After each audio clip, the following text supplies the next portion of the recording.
ముందు ఇంటికి రాగానే భర్త చేయాల్సిన పని ఏమిటంటే ఆఫీసు నుంచి ఇంటికి రాగానే భార్య ఉద్యోగం చేస్తున్నా సరే చెయ్యకపోయినా సరే బాగున్నావా, ఆరోగ్యం అది బాగుందా, మధ్యాహ్నం తిన్నావా, ఏ సరిగ్గా తినావు, ఆవిడ తిన్నా సరే అడగాలి. అది లెక్క.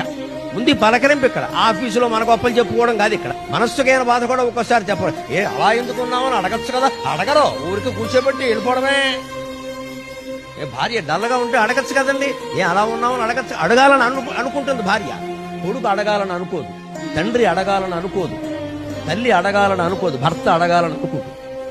భార్య దుఃఖాన్ని గమనించి భర్త అడగాలి. అది రాగానే భార్య పరిశీలనగా చూడాలి. ఏదైనా వణుకుతున్నట్టో బాధపడుతున్నట్టో నడకలో తేడా ఏమైంది ఏమైంది ఏమైంది అని మాట్లాడాలి. అక్కడ తండ్రి అవతారం ఎత్తాలమ్మా. భర్త కాదు, తండ్రి అవతారం ఎత్తాలి. ఓ తండ్రి కూతుర్ని పలకరించినట్టే పలకరించి వాడు పొంగిపోతారు. వెంటనే ఆయనకి ఏమిటో నా మీద ఎంత ప్రేమ, అలా పట్టించుకుంటారా అని అడుగుతారు. పరమానందంగా ఉంటుంది.